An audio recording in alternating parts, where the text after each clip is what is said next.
Agustín Podestá. ¿Cómo estás, Agus? Bien, ¿ustedes cómo andan? Bien, bien, todo bien.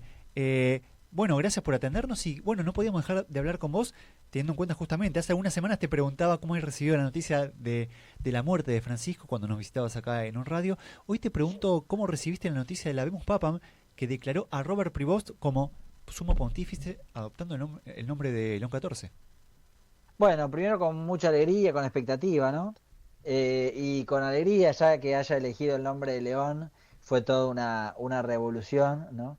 Ya fue toda una referencia en sí mismo. Después las palabras que tuvo ya en el balcón, apenas salió, y lo poco que fue diciendo en estos días, también creo que en ese sentido muy esperanzador, muy en la línea con Francisco, así que creo que con buenas expectativas. Y en sí, eh, vi que es agustiniano. ¿Qué significa que sea agustiniano? ¿Qué características tiene esa congregación? ¿Y qué puede aportarle a la iglesia y al mundo?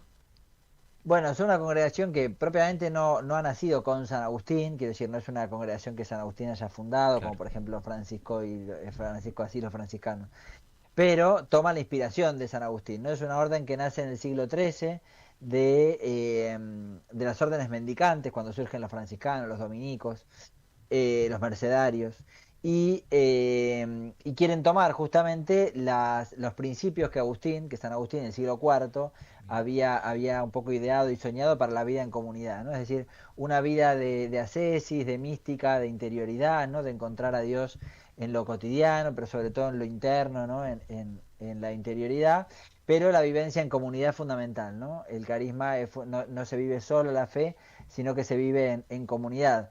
Y luego la misión, ¿no? Porque como todas estas órdenes mendicantes, estas órdenes que surgen en el siglo XIII, XIV, tienen por objetivo largarse a la misión, ¿no? Ser misioneros en otros lugares que el lugar de donde uno nació, donde uno se formó. Entonces también tiene fuerte ese carisma y de hecho él lo tuvo esos 18 años que estuvo en Perú, ¿no? Él siendo de Claro. Chicago vivió tantos años en Perú porque era propio de su carisma, ¿no? El tema de ser misionero, de estar en otro lado. Así que creo que también está bueno, ¿no? Un poco de alternancia también en eso. Venimos de un papa jesuita, ahora tener otro papa que sea de otra orden religiosa como los agustinos puede ser muy interesante también en este proceso de continuidad, ¿no? Bien, sí, en función de esto que mencionabas, digamos, es esto, decías que nació en Chicago, bueno, es estadounidense justamente, pero con el corazón dividido con Perú. Más allá de que son dos países bastante diferentes, más allá de lo que haga a nivel global, ¿puede cambiar en algo la realidad del continente americano puntualmente? Bueno, la Iglesia en América desde la conquista, ¿no? Desde la llegada de Europa a América, que empezó todo un proceso de evangelización y sobre todo en el siglo XX se consolidó como un tipo de iglesia en América muy arraigada en lo cotidiano, ¿no? En los problemas de la vida cotidiana. No es una iglesia europeísta que por ahí es una iglesia un poco más etérea, un poco más alejada de la realidad, sino que es la realidad del pueblo, de los sencillos, de los pobres, los humildes. Entonces creo que en buena medida que este Papa tenga también esta sensibilidad puede ayudar, ¿no? A que América siga siendo un faro para la Iglesia universal, sobre todo en el trabajo con los más pobres, ¿no? Los más descartados, los migrantes, ¿no? Él tiene muy fuerte este tema de los migrantes en Estados Unidos, viene de haberse peleado con Trump, ¿no? De haberse peleado con el vice, palabras muy fuertes con Bukele. Digo, creo que es un papa que ha sido un cardenal que ha tomado las riendas de estos problemas y la iglesia en América lo tiene muy claro, ¿no? Este rostro con los pobres que tiene la iglesia en nuestro continente, entonces creo que esto también es una pegada porque continúa un poco la línea iniciada con Francisco. Hola, Agus, ¿cómo estás? Bien, ¿vos cómo estás? Muy bien. En los que nos contabas veíamos cómo el mundo tiene la mirada puesta en los primeros pasos de este nuevo Papa y quería preguntarte qué se sabía sobre quizás sus primeros viajes, porque se hablaba de que podría llegar a viajar a Turquía, que era un viaje que Francisco tenía programado a raíz de conmemorar los 1700 años del Concilio de Nicea. Sí, en general los viajes además suelen ser cuestiones de Estado, entonces los papas en general los viajes, si no es por algo demasiado particular, ya están como establecidos, ¿no? Eh, Porque de vuelta tienen que ver con agendas de Estado, entonces las continúan. Pero sí, este año se cumplen 1700 años de este primer concilio ecuménico que realiza la Iglesia, el cristianismo primitivo, porque hasta entonces, hasta el año 325, el cristianismo estaba prohibido, no era perseguido, los mártires, y con el edicto de Milán y el concilio de Nicea, el cristianismo empieza a tener posibilidad de vivir su fe públicamente y especialmente por un conflicto de una primera posible herejía, que es el arrianismo, se llama el Concilio de Nicea. Y es un acontecimiento importante porque es la primera vez que los obispos, que eran pocos, creo que eran, no sé si eran 17, un número muy poco, ¿no? Se pueden reunir por primera vez representantes de iglesias que estaban divididas, que estaban ocultas, ¿no? No había medios de comunicación, no había internet, no había WhatsApp, y además era una iglesia que estaba perseguida, no había capillas públicas, no había iglesias, ¿no?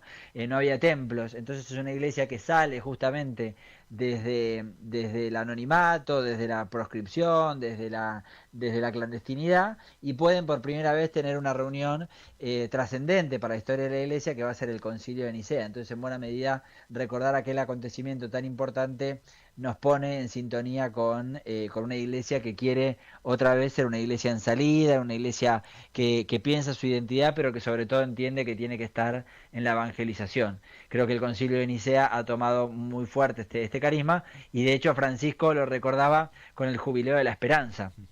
Este año estamos en el Jubileo de la Esperanza, y en el llamado al jubileo le dedicó unos buenos párrafos al Concilio de Nicea, recordando esto, ¿no? Cómo el Concilio de Nicea había sido este puntapié inicial para el quehacer misionero de la Iglesia.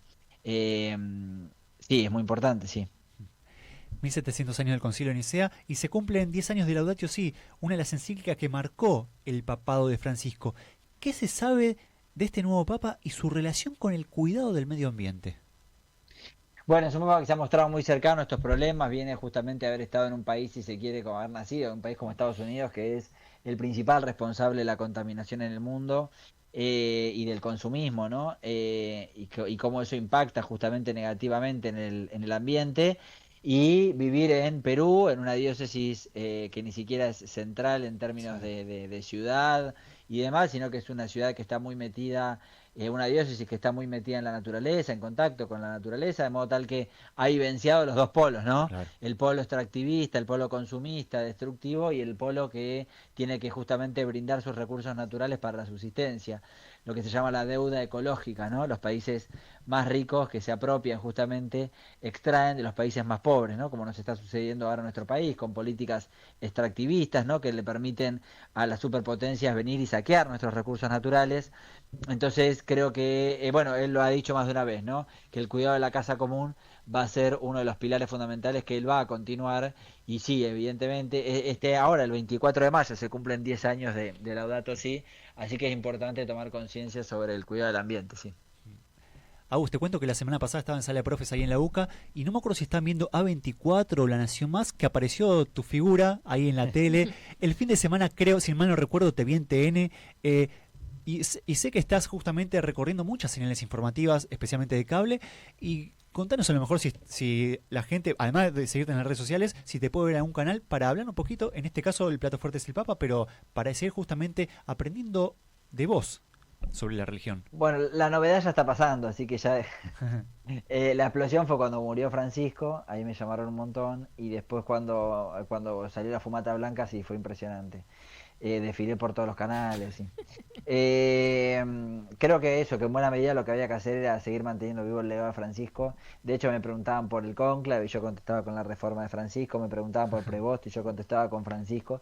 Creo que en buena medida eso, no hay que evangelizar, todos, ¿no? Porque como decía, estuve en La Nación Más, en la Fumata Blanca.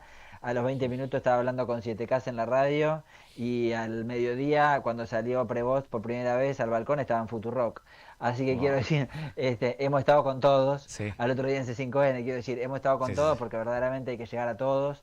Así que, pero bueno, siempre consciente de que la novedad se iba a terminar, ¿no?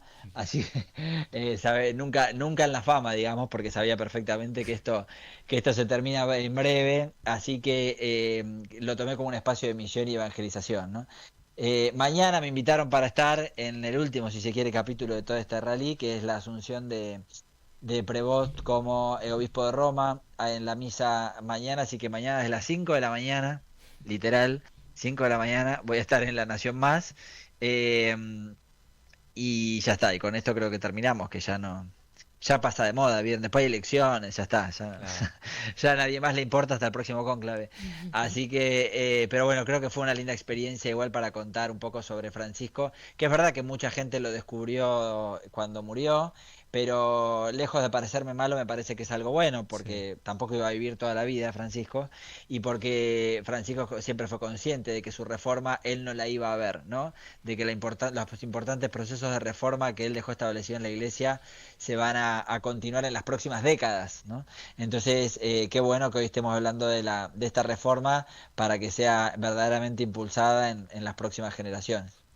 Te escuchaba esto último que decías y pensaba que gente que lo descubrió por ahí en el momento de la muerte más o menos, o después, y pensaba en la imagen del centurión descubriendo que este era verdaderamente el Hijo de Dios cuando está Jesús crucificado. Digo, a veces por ahí nunca es tarde para darse cuenta cuando algo es bueno y reconocer frutos de Dios, en este caso desde nuestro punto de vista del papado de Francisco, o de donde sea que uno lo vea, nunca es tarde en definitiva para poder ver el paso de Dios en la vida en general. Así que gracias también por tu testimonio, Agus.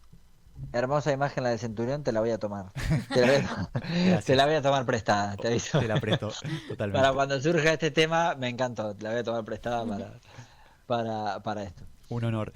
Agus, muchas gracias por ser parte de Yo Quiero Verte y por hablar con nosotros. Un abrazo, como siempre. Que Abrazo estén grande. bien. Igualmente. Pasaba Agustín Podestá, magíster en teología, director de Hablemos de Teología. Lo pueden seguir en @Hablemos de Teología en Instagram. Y nuestro, orgullosamente para nosotros, columnista de Yo Quiero Verte.